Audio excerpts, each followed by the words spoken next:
Bismillah ar-Rahman ar-Rahim. So anyway, just to carry on from the point we have started about the subjects of fiqh. So the first point was the thing that we are doing is only one subject of fiqh, which is a furu' fiqhiyya. Fara' means branches, masail fiqhiyya basically. And besides that, we have usul, we have qawaid, we have istithna'at, we have dawabit, we have furuq, and we have so many other subjects. Inshallah, we'll start doing it, inshallah, from the next week. And the next very important thing, the issue of taqlid, because we're involved into the fiqh, so we have to know what's the taqlid. Taqlid in Arabic language, qallada yuqallidu means to put on qilada. Qilada, do you know the jewelry that people put, the women put on their neck? Okay, so here is taqlid. I made taqlid in Arabic language. Okay, but taqlid in fiqh terminology or in sharia terminology means to follow someone's opinion without knowing his evidences. Did you understand? For example, I am following the madhab of Imam Abu Hanifa, even though if I'm not asking him to provide the evidences for each single issue. Okay, so that is taqlid. And now, what is the hukum, shari'i hukum of taqlid? Let's clarify one thing. The first issue of taqlid is it permissible to make an opinion which hasn't been followed by any of the mujtahid scholars? By ijma', no. Okay, so the truth is only within the madhab of mujtahid scholars. Okay, so now to make up a new issue, the new mas'ala, which hasn't been approved by any of the mujtahid scholars, now in our time is not permissible. And the question, who are the mujtahid scholars? We had actually hundreds of them, but in our time only we have 4 or 3 left. I say 3 because Hanbali is no more workable, because we don't have the authentic scholars in Hanbali madhab. I know one only, and I don't know that he reached the good level of Hanbali. Anyway, let's say 4. Now my question, why is it only 4? Isn't it Abu Bakr as-Siddiq is more knowledgeable than any of these 4, or all together? Abu Bakr as-Siddiq much more knowledgeable. Even if all of these 4 are together, Abu Bakr is much more knowledgeable. But we say it's not permissible to follow Abu Bakr as-Siddiq because his opinions hasn't been recorded with all of its conditions and details. I say, if you do have authentic source to opinion of Abu Bakr as-Siddiq, then follow him. But question, do you have? I say no. Why? Because one thing, for example, one opinion, they say, according to Awza'i, when you're making tayammum, you have to make tayammum only on that much, on the palm, not the elbow. Okay? So that's what they say. Now, is it permissible for me to follow the opinion of Awza'i? I say no.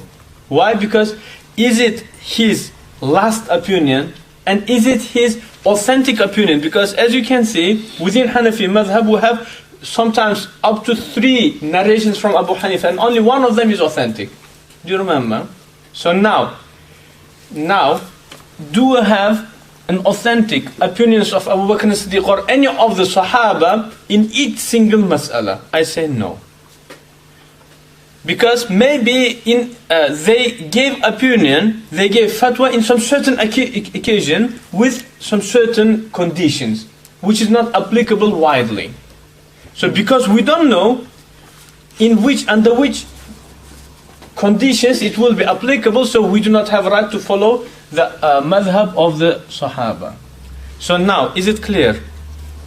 For example, Ali radiallahu anhu says, anyone, so basically in his some certain type of punishments, he says we have to burn him. To burn.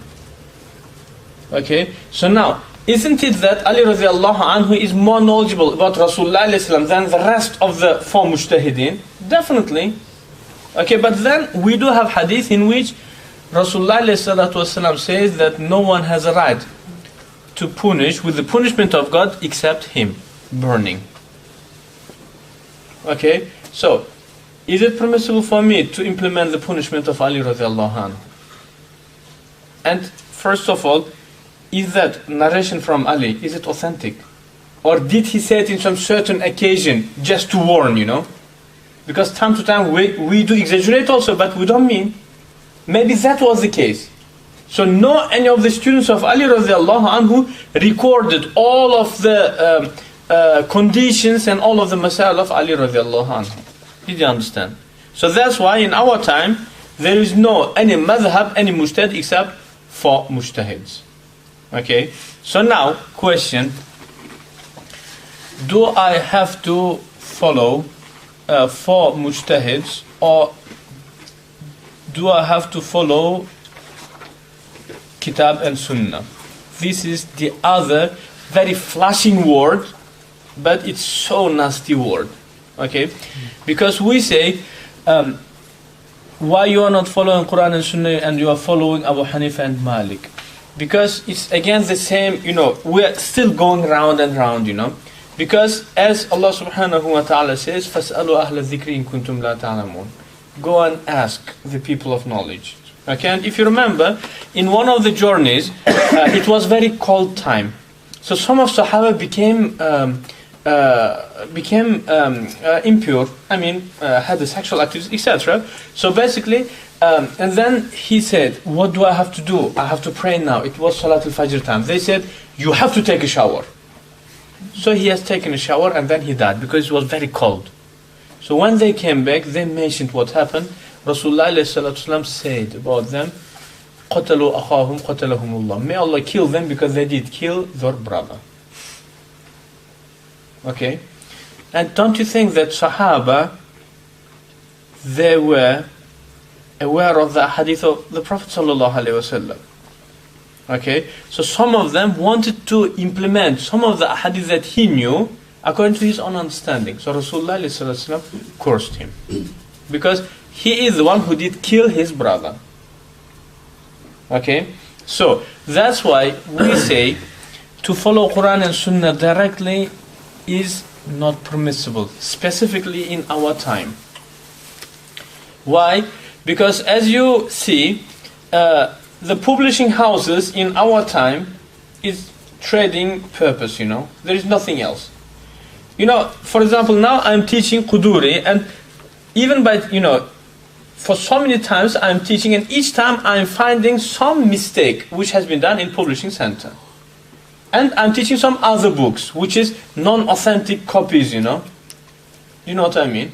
So definitely, the people, even the highest scholar, if he will be picking up the masail from the hadith directly, then he doesn't have authentic copies of the books with him, you know. And even, do you know the most famous book of Ahlul Sunnah wal Jama'ah is Sahih al-Bukhari?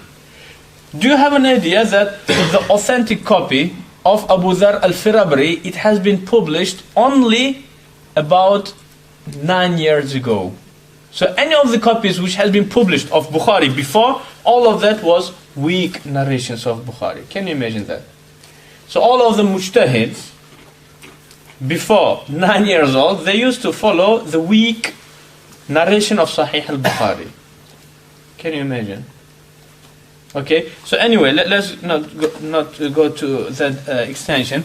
Anyway, I say so. In our time, it's not permissible to go to Quran and Sunnah directly, unless if you do have the level of ijtihad and you are narrating the books of ahadith through authentic chains, from you up to the author of the book, Bukhari, Muslim, Tirmidhi, Tabarani, you know, all of these collections of ahadith. So, or otherwise, there is no choice. And then, the next question, do you have to follow? So now we agreed that only 4 mujtahids. Or do you have any confusion? If there is any yet confusion, let's try to explain it, please. Okay, so now we have only 4 madhahib. Do you have to strictly follow only one madhab? We say no. But one of these 4, definitely yes. Okay, so but then if you don't have to follow only one madhab, so is it okay for you to study chapter of zakat with me? So you will be Hanafi, and then you will go to some Yemeni scholar to study chapter of talaq. So you will be Shafi'i. We say that's fine. That is fine. But you shouldn't come to me to get fatwa and to go to Malik or Shafi'i to get another fatwa to try to find the ease. Okay? Oh, that's the first prohibition. And the second prohibition, you shouldn't go to different madhahib because you are finding this madhab weak. Okay? Why? Because as long as you are not mujtahid, you are not expert, so you cannot decide what is weak and what is strong. Do you know what I mean?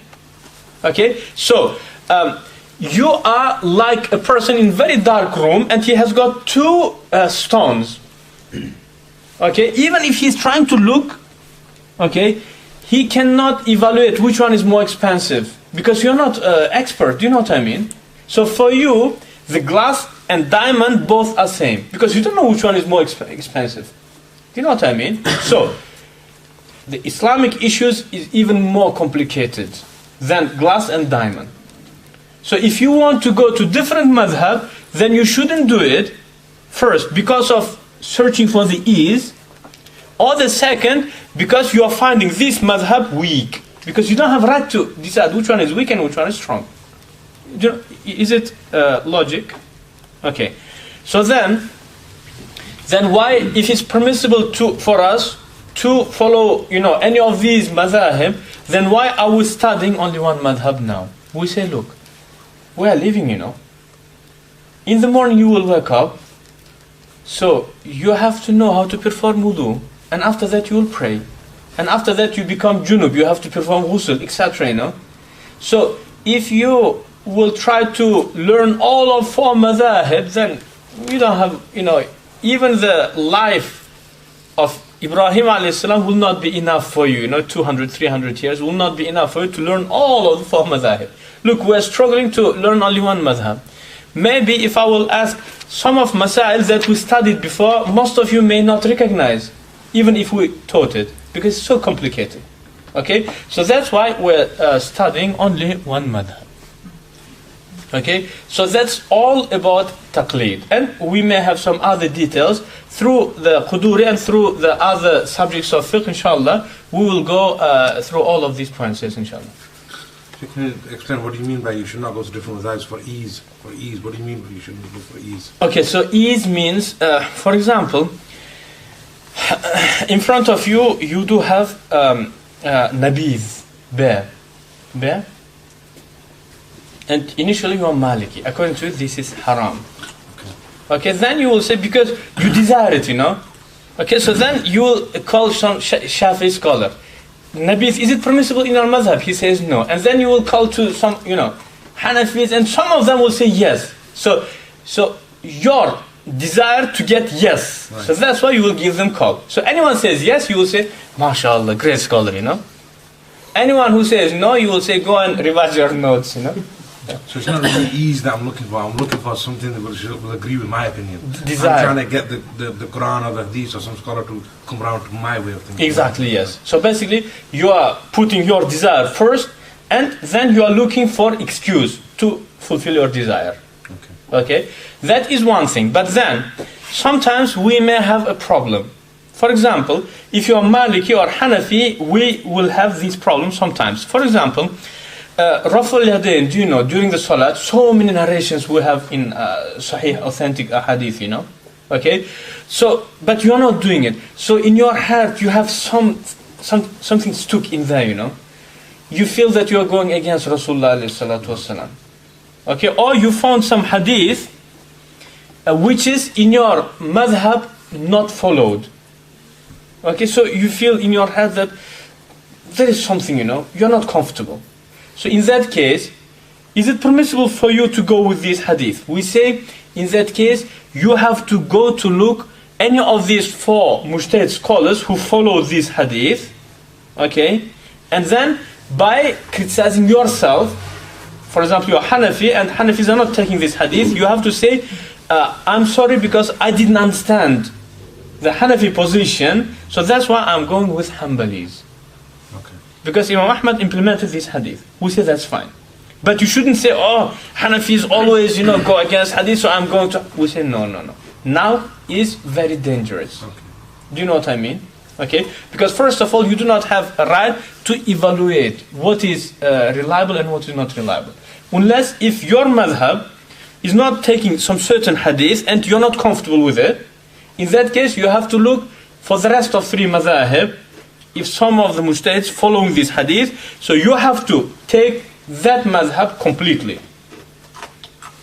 Okay, so how, for example, Rasulullah in one occasion he said, there is no marriage, valid marriage, except by two witnesses. That's it. And then in the other hadith, Rasulullah says it other way around. He says, there is no any valid marriage without publication, making it public. Did you understand? So let's suppose I will bring some lady and only two brothers. I'm accepting. She's saying, I'm accepting too, So only you two heard what happened. According to our madhab, that's fine. According to Maliki and Hanbali, it's not fine. It's zina. Did you understand? Okay? So now, if you will go with the hadith, the first hadith of Hanafi hadith, means you don't have to make it public. Wedding is not compulsory. But if you will go with Maliki, then you don't have to bring two witnesses. Okay, but you will just say to the lady, I married you, she says, I married you, and that's fine. Witnesses are not compulsory, but before you will have a sexual intercourse, you have to make a wedding. Or you have to announce in the masjid with big gathering. Then you can go to have a sexual activities. Did you understand? Okay, so then you will come saying, we don't need witnesses because it looks weak, And then means you have to go with Imam Malik, But even in the hadith of Imam Malik, you will say, oh look, it doesn't seem authentic because how come that two people in one hadith and a lot of people, it does look like, proper. So let's do it. Me and you, baby, I'm accepting you and you accept, let's go, So it doesn't work. So if you're releasing our hadith, then go with the hadith of Imam Malik. But not as you are desiring, but as Imam Malik is dictating. Did you understand? So he said, make it announcement. Okay? Because Imam Malik, he explained. Okay? So now, the other explanation, now you found the hadith of Imam Malik, make it general, So how you will do, you will go to the Sunni forum. Thousands of people, so it became very public, No. If you want to implement that hadith, then implement it as Mujtahid did, not as you are thinking, So we say, then it is fine. Did you understand? Okay. And there is one more detail, and also to join the ijtihad of two Mujtahid scholars in one mas'ala, if it is attached with each other, is not permissible. Okay, so you cannot perform Hanafi wudu and to pray Hanbali salat. Okay, because Imam Ahmad doesn't allow something that you have done. For example, before coming, you have eaten a grilled, for example, a camel or grilled chicken. Okay, but you performed Hanafi wudu. So according to Hanafis, it's not invalidating if you will eat grilled meat. But Imam Ahmad says, if you have eaten a grilled meat, then repeat your wudu before praying. So, your salat, according to Imam Ahmad, is not valid because your wudu was not valid also. So, if you want to pray Hanbali salat, then perform Hanbali wudu also. Did you understand? So, yes. Sorry, you said it's okay to follow any of the four madhab. Yes. As long as it's not related to each other. The masail is not related. Well, why though? Hang on. I'm trying to be the devil's advocate now. Why can't I do wudu according to one madhab? And why can't I look for the ease? I'm coming back to the ease now. Yes. Nabi sallallahu alaihi wasallam said, Sallallahu. I don't know the exact word. Deen is easy and keep it easy. Yes. يَسِّرُوا وَلَا تُعَسِّرُوا. So why can't I? I'm in a hurry. Why can't I? I'm looking for ease. Yes. So why can't I just make wudu according to one madhab and salah from the other madhab? No, because it's again the same thing. You're taking me back. Why? Because you are following one mujtahid. Okay. So for example, let's suppose you made Hanafi wudu and then you did kiss your lady, and then you want to perform Shafi'i salat. So Shafi'i salat means wudu is condition of salat. Am I right? So Imam Shafi'i says your wudu is not valid. Better, repeat your wudu and repeat your salat also. Do you know what I mean? Actually, this mas'ala was in the time of one of the khulafa. I don't remember who was the khalifa. It was in the time of tabi'in. Okay, most likely it was the latest stage of tabi'in, the Abbasi period. But so someone has brought a book. So basically he did pick up all of these easy masail. Okay, then he offered his book to Khalifa. Maybe with the hope that he will get a lot of reward. Why? Because he made the life easy for Muslims. So then Khalifa liked it, and then he invited one of the tabi'in. So the tabi'i looked at the hadith, or was it tabi or was it Imam Malik himself? Wallahu alam.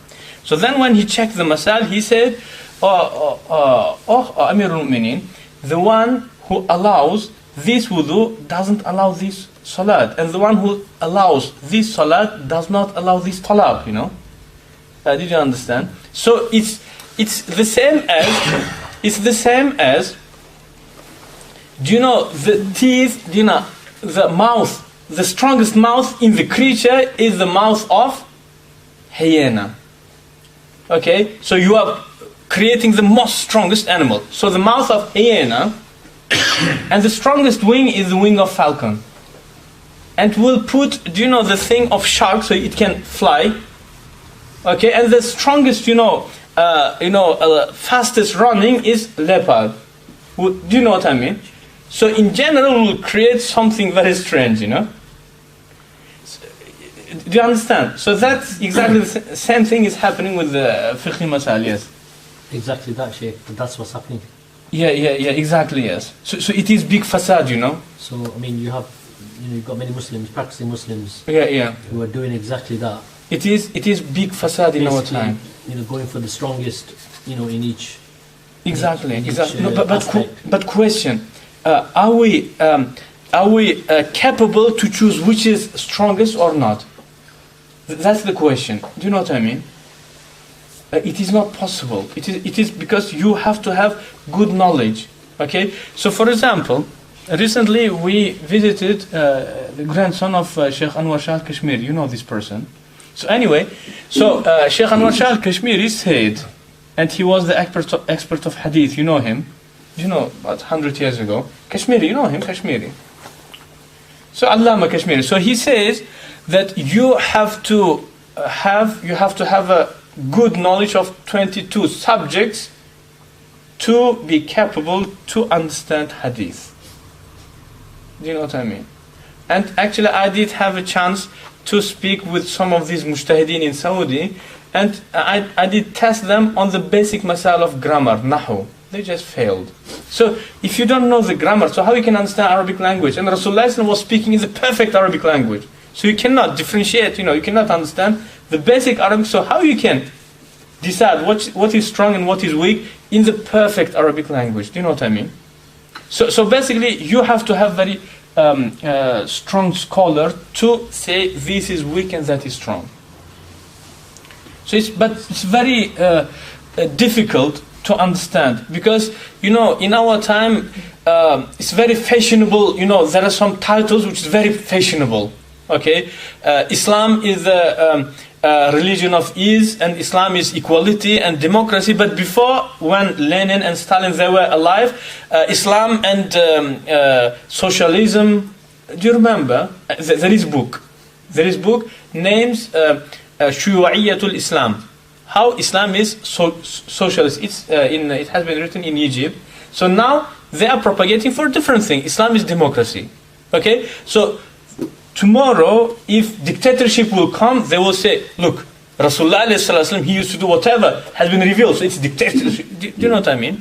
Okay, so let's not go with the opinions, let's stay solid as classical scholars. Okay, so anyway, we say to follow the ease, it will be permissible under very great hardship. For example, you are Hanafi and you are traveling quite often, and you know that in Shafi you can combine salat. So is it permissible for you to combine salat? We say yes. Why? Because otherwise you will find very huge hardship to follow your own madhab, so each salat on its own place. Do you know what I mean? So in that case it's permissible. But you can do it, but out of fun, You are following Shafi. We say this is by ijma fisq. Kamal ibn Qutulubgha, Qasim ibn Qutulubgha, and Imam Ghazali, all of them are narrated ijma of Ahlul Sunnah wal Jama'ah, that to pick and choose because of your own desire is fisq. Yes, please. I was going to say, Sheikh, with the Shafi madhab, if you're traveling, combining prayer, would you read a Shafi namaz? Exactly, yes. So, because you're following Imam Shafi in terms of combining, so you have to pray on that level in which Imam Shafi says valid. This is purely once when you're a musafir. When you're not musafir, you go back to the Hanafi. Exactly, yeah, exactly, yes. Yes. Sheikh, the people that practice in this way, they will say that the scholars that we follow are of that level, whereby they have differentiated between mashallah, excellent, so mashallah. There's plenty of scholars that they name and so forth. So they say we have the right to follow them. No, mashallah, it's excellent issue. I don't want to be disrespectful toward the contemporary scholars, but do you remember the hadith in which Rasulullah ﷺ was talking about the time in which Allah will not left over any scholars?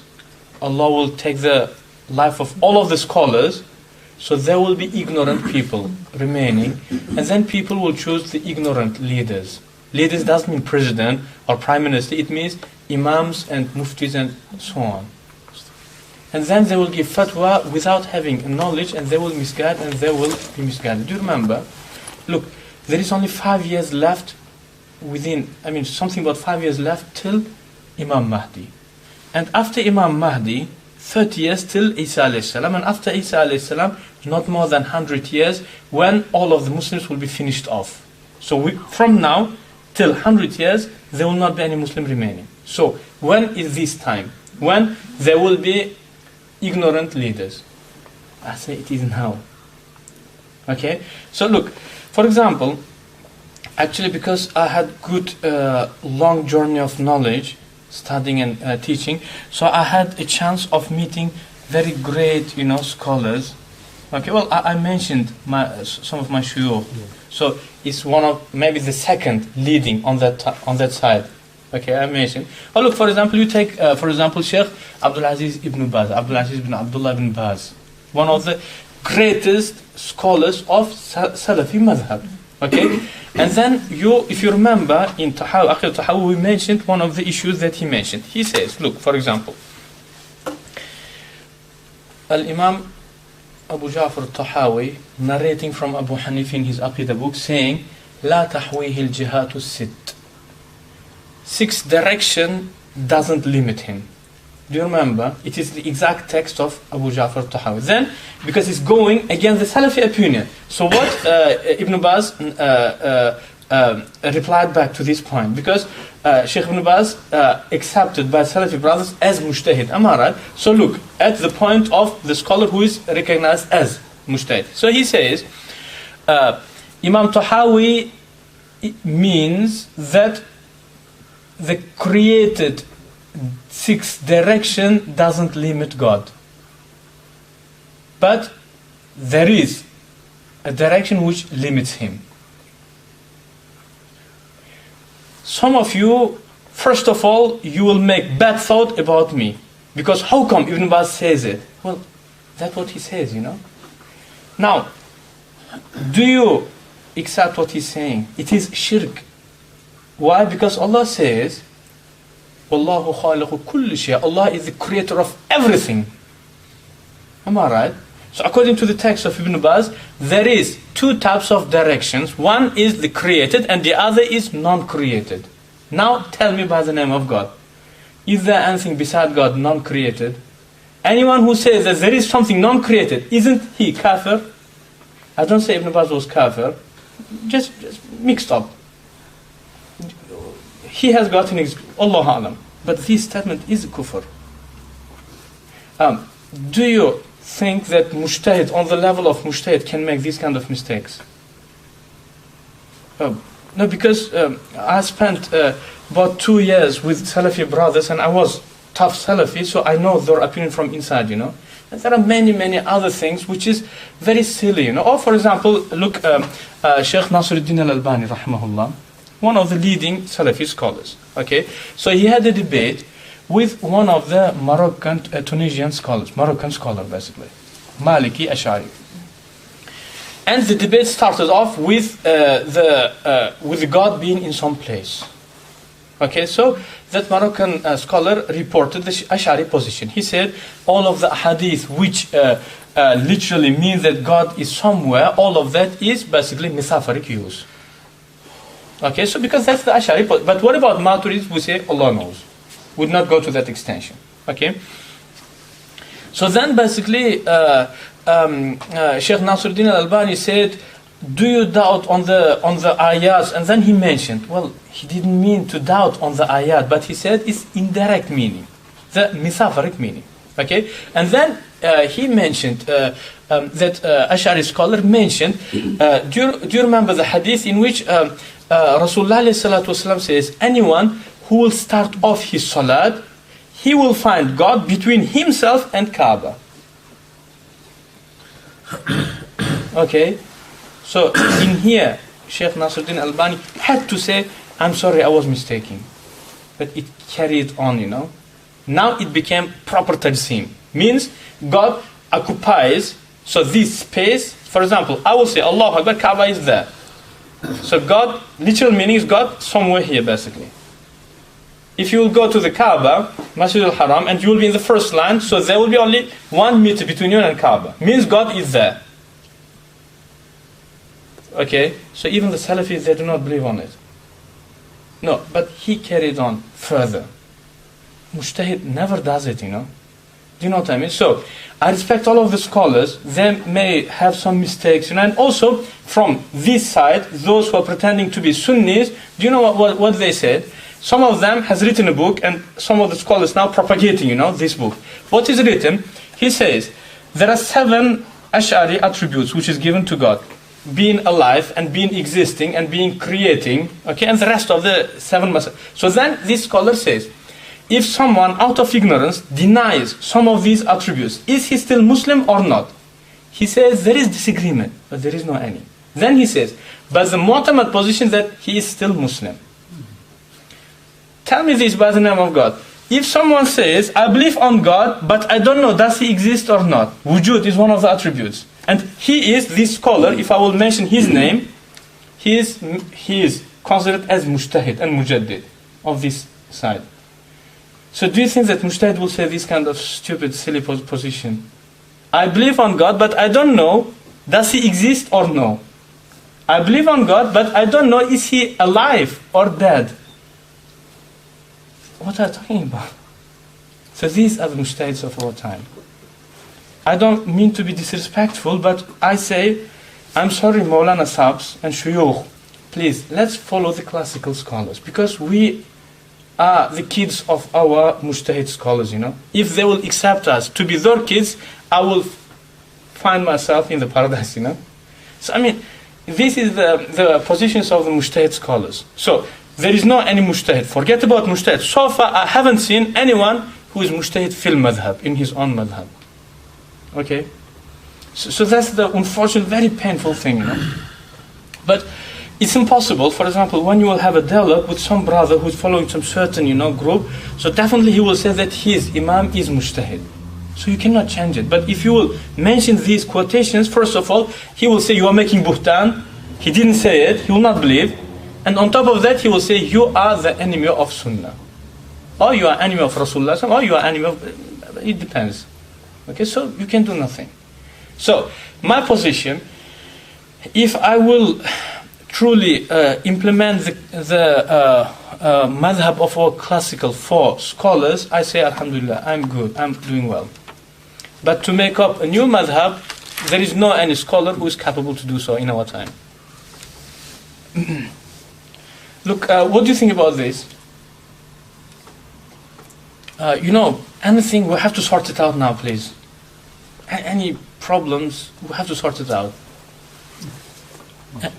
Any type of, because now you are going to be fuqaha, inshallah, because I'm taking you to the different subjects, so you will be more, inshallah, knowledgeable. So, if there are any doubts, so let's speak about them now, please. The argument yes. that we follow Quran and Sunnah. Yes. It's so simple and so appealing. Yeah. That attracts a lot of people. Yeah. If you remember, when Ali radiallahu anhu was fighting, do you remember, with the Shami army? So they lifted Quran, because Ali radiallahu anhu, in about 2 seconds, he will just finish off everything, But they understood, and they were very clever, So they lifted Quran, saying, let's make Quran to be judged. So Ali radiallahu anhu understood that they are making makr. He said, finish him off. They said, oh Ali, are you going against Quran? So it is so, so beautiful word, Are you going against Quran? So Ali said, kalimatu haqqin urida biha al-batil. It is the word of truth, but they are using it on the false. Okay? And after that, the next year, the same people who said, are you going against Quran? They came to Ali saying, Allah says, inil hukmul illa lillah. Judgment belongs to God. Why did you accept the judgment of Muawiyah? You are kafir. Ali radiallahu anhu repeated, saying, kalimatu haqqin urida bihi al-batil. Inil hukmu, indeed, judgment belongs to God. Okay? So, Ali radiallahu anhu said, this is the word of truth meant to be used for the false. So, I agree with you. So, if I will have a dialogue, I'm quite confident that for example, brother on the other end, he will just finish me off saying, oh, I'm saying, Qala Allah, Qala Rasul, and you're saying Abu Hanifa, may Allah curse you, and everyone will say, oh, Zindabad, Zindabad. Do you know what I mean? I know that he will just finish me off, but then, all brothers who are doing Zindabad, do you believe that what he's doing, the tricky-picky, hanky-panky things, it will save you in the day of judgment? It's very painful truth, Okay? So, but then, if you will go to them, you will find their confidence in the issues even more than the confidence of Umar radiallahu anhu when he were, collecting all of the Ahl Badr and picking up a hukum. Do you know what I mean? They're even more confident.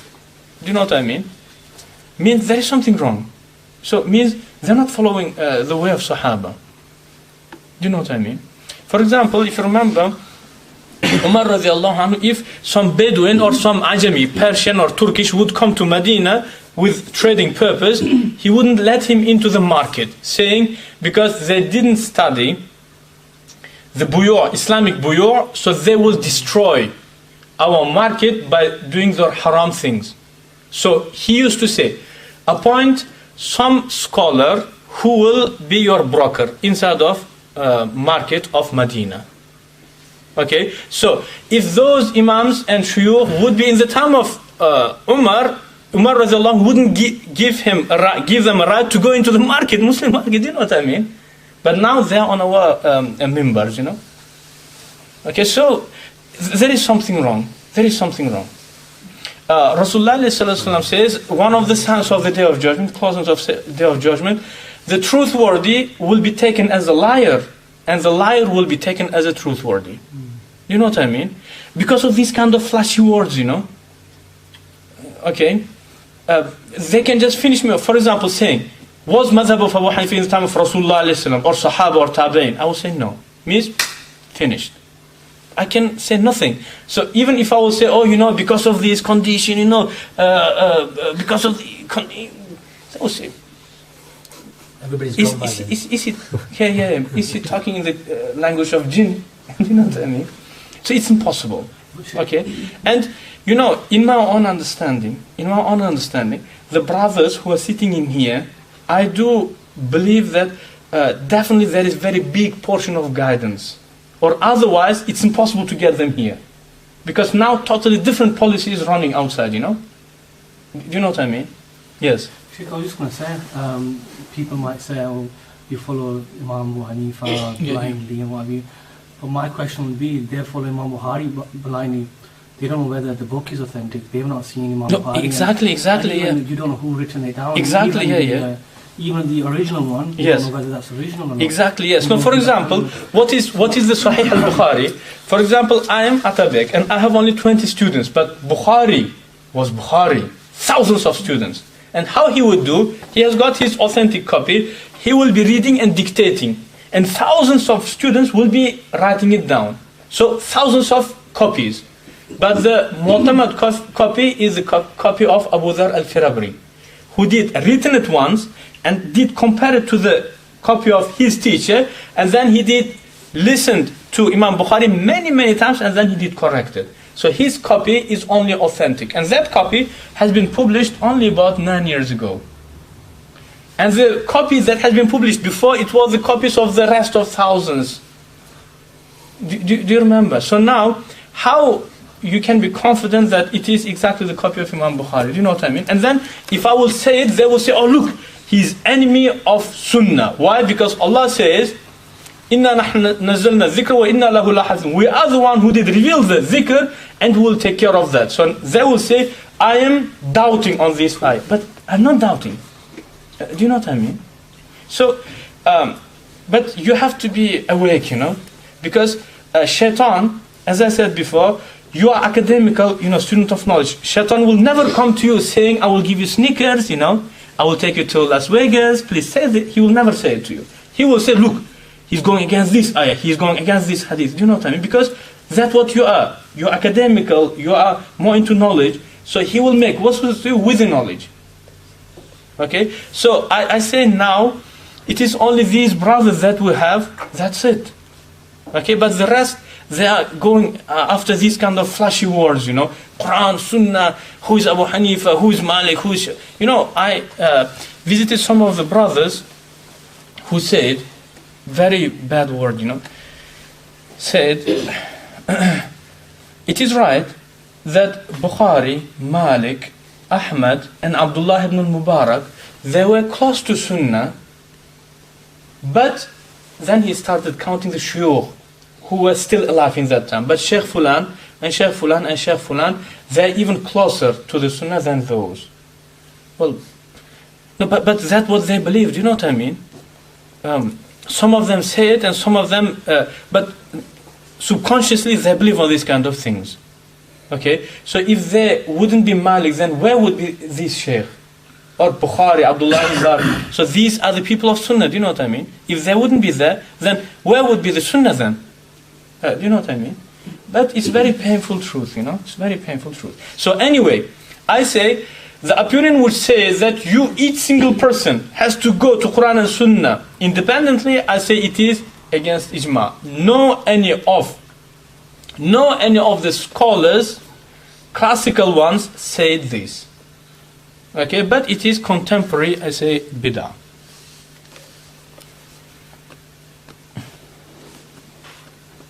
Yeah, and they say, do you know, club is from two sides. So they are doing this wrong thing, so we are doing also some certain wrong things, you know. We are going with non-authentic narrations from Abu Hanifa. Okay, with, for example, we say, if you know, there is weak narration in Hanafi Madhab. They say, if, for example, who has more right to be Imam?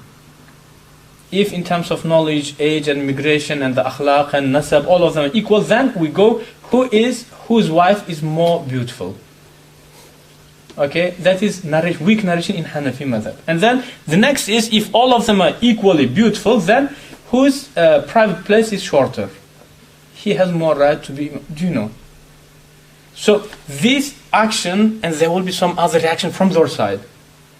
Did you understand? So we should be all the time on the right path. Okay? the authentic narration in Hanafi madhab. That's it. I remember in one of the masajid, I mentioned one thing. Do you remember? There was the mas'ala of Rasulullah alayhi salatu wasalam meeting Jibreel alayhi salatu wasalam. Do you remember? It is in Ghar Hira.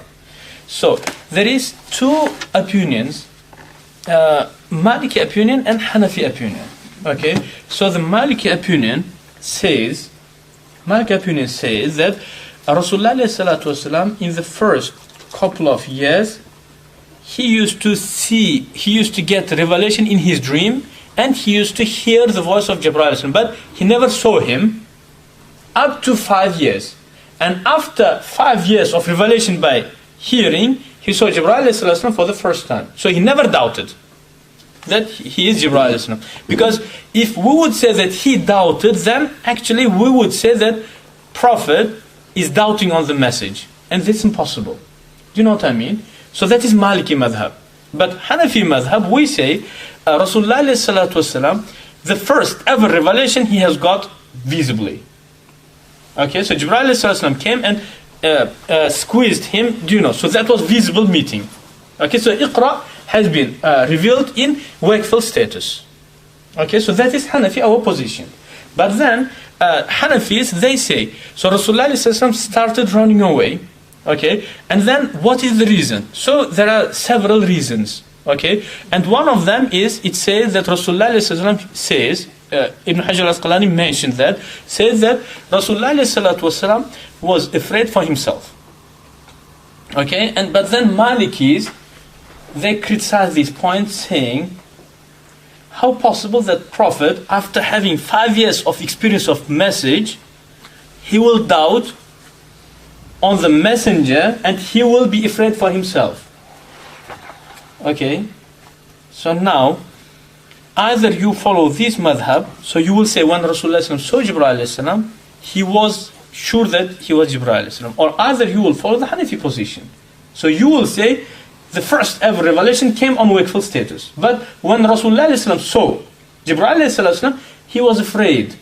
Okay, and Sheikh Sa'id Ramadan al-Boti is narrating the Hanafi position, and then he says that Rasulullah thought that it might be jinn also. So Rasulullah, that's why he did run away.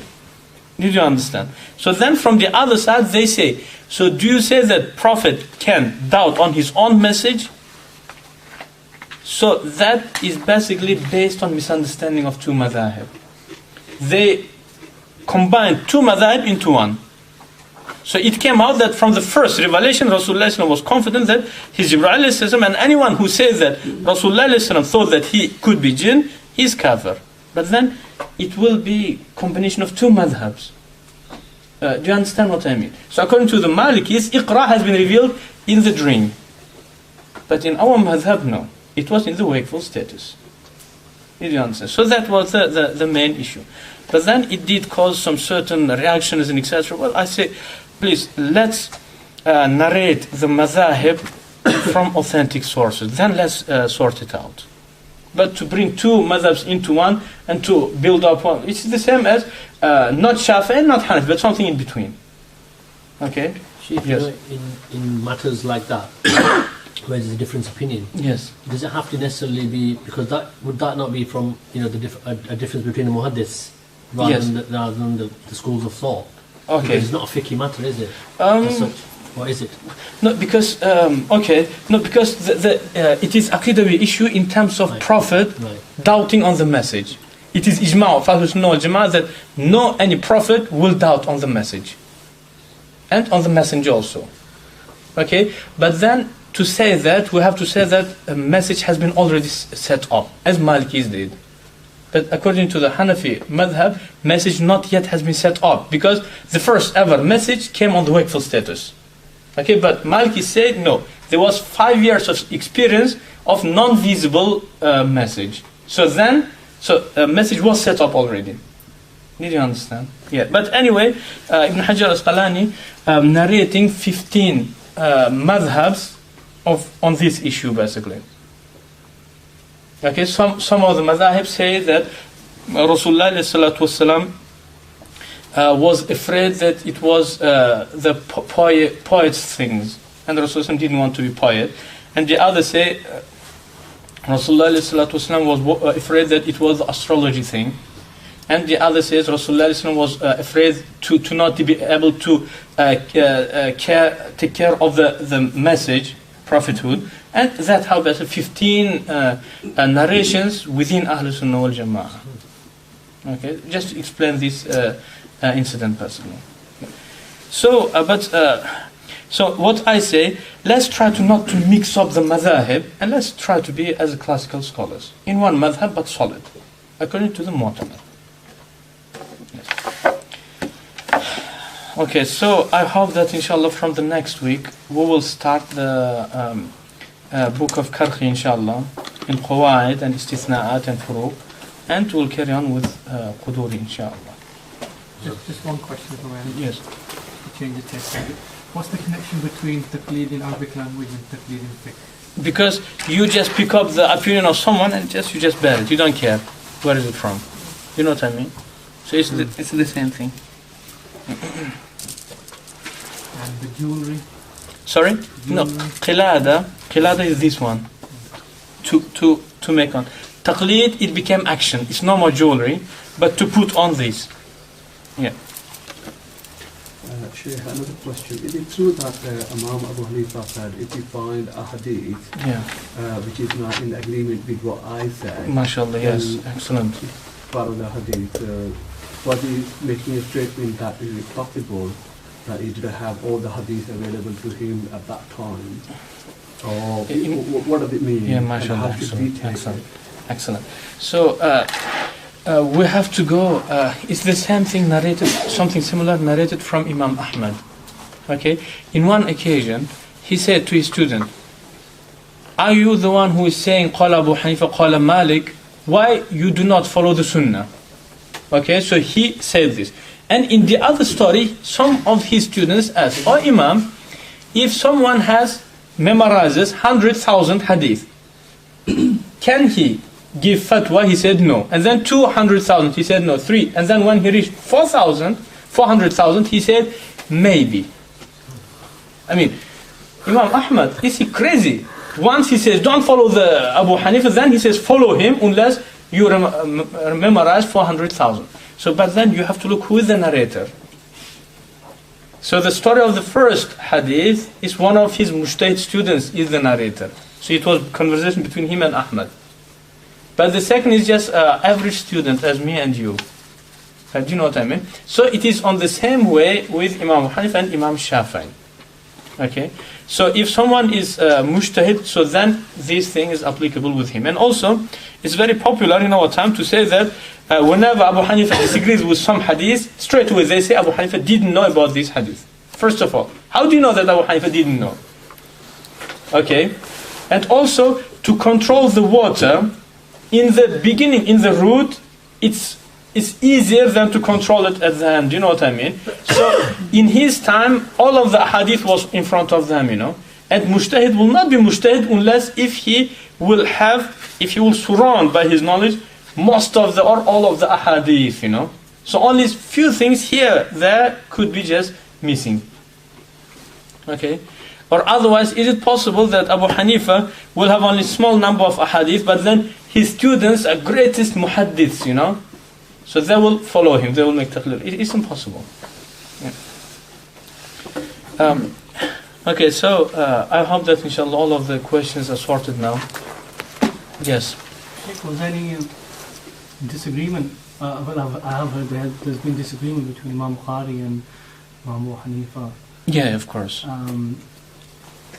There's some sort of friction there. No, there was no friction because they were in two different times. Okay, so Imam Bukhari was born after over 60 years, 50 years after Imam Abu Hanifa passed away. Okay, so some people use this issue to incite hatred. Okay, I understand. So you know, there are some masail in which Imam Bukhari Abu Hanifa makes statement and all of three madhahib disagrees with him, but Imam Bukhari will go with Abu Hanifa. Do you know that? So it's two things also. He goes against and he accords also. Okay, so it's that thing. And from the other side, Imam Bukhari was in Aqidah, he was closer to the Ash'ari than to Salafis. Do you know what I mean? Because Imam Bukhari, he is basically following the Aqidah of Ibn Kullab, who was one of the main sources of Abu al-Hasan al-Ash'ari. Do you know, to make ta'wil, when Allah says hand, he says power. So that's coming from Ibn Kullab. That's the position of Ash'ari, and Bukhari was like that also. Do you know that? And also, Imam Bukhari started off his Sahih next to the grave of Rasulullah, and then he made khatm of it, by writing next to the grave of Rasulullah. Means it's impossible for this person to be Salafi. Do you know what I mean? Because for Salafis, grave of Rasulullah is just one of the graves. Do you know what I mean? So when you read the Sahih al-Bukhari with fresh mind, with natural mind, it's impossible for you to come to a conclusion that he is with them. You know what I mean? So he's Ash'ari Aqidah, okay, and writes his book next to the grave of Rasulullah with the intention of Tabarruk. Yeah, so he's more Ash'ari orientated. Sheikh, question on Salah. So you're reading behind Jamaat, but you've come late. Yes. And the Imam is reading the second rak'ah, and that's when you join in. And at the end of the second, they sit down but you get up, actually by mistake, and you go back down. Do you have to do sajda at the end when you read your one that you left? Any mistakes that you do while you are behind Imam, all of that is just ignored. But when you will get up, so then you become responsible for your actions. But anything before, Imam is responsible. Yeah. Last advice. Let's do this, please. Let's try to get books about the authentic books about the biographies of all classical scholars. Then we will know, because maybe I'm the one who's twisting the information, But you try to go to the authentic sources and read and find out what were there. Okay, so that is the just way. That's the just way. I had very long journey, and some of the brothers recognized me when I used to be very, very deep, you can say narrow-minded Sufi. When I was in Uzbekistan, used to believe that anyone who has long hair, he is Wahhabi. It's not permissible to pray behind him. Anyone who says Ameen loudly is Wahhabi. Do you know? So that was my stage, and then to different stage. Okay, Deobandi Brelwi orientated, either this or either that, periodically, and then very tough Salafi, and after that average Ash'ari, okay, and then very solid Maturidi. Why? Because he's from Samarkand. And then at the end I came to conclusion that the Aqidah of Imam Abu Hanifa and his fiqh is the purest one, because both of his Aqidah and fiqh has been set up in the time of Tabain. Okay, so and Rasulullah says that the best generation is the first three. Okay, so Alhamdulillah, I made all of that journey. So some of you may have some doubts which I had long ago. Okay, so Alhamdulillah, whatever I have now is after all of this long journey, basically. Alhamdulillah. Sheikh, is that that's with fiqh, and how about in terms of aqidah? Everything. Everything. Ash'ari? No, I'm Hanafi. Maturidi, you can say. Yeah. Well, in terms of madhab, I all the time used to be Hanafi. Maybe 1 year as a maximum out of Hanafi madhab. So in fiqh, always I was Hanafi. But in aqidah, I was different, in different time. Yeah. Can you recommend which books to start with? Because I don't want to get a book and then say, well, don't trust that author. Yes. Look, exactly, that's the biggest problem. You have to get hold of the Arabic books. So you ask all of the people, scholars, about the names of the scholars, if it's authentic. For example, I will give you several names. Qurtubi, Tafsir, Ibn Hajar Asqalani, and Imam Nawawi. So these three personalities, everyone accepts. Even Salafis, they accept him. I say, if you are doubting on some issues, then go with the scholars who are widely accepted. Sheikh Muhammad Ghazali. Well, Salafis, in some way, they dislike him. But Imam Ghazali, with the rest of Ummah, he is the top, except the Salafi brothers. Ibn Kathir. Ibn Kathir, yes, but Ibn Kathir, in terms of Aqidah, he's Ash'ari, but it's not his subject, Qurtubi, good tafsir man. Nawawi is everything. I say he's Umda basically. He's the main guy. In Aqidah, in fiqh, in hadith, nothing is missing there. And our scholar Abu Layth al-Samarqandi, Salafis, they kiss his feet because he is the author of tafsir, of Athari tafsir, Quran translated by hadith. So that's why they love him. And also Malikis love him because he was one of the main sources of Qurtubi in tafsir. Abu Layth al-Samarqandi basically. Abu Layth al-Samarqandi. So go and read the biography of those people.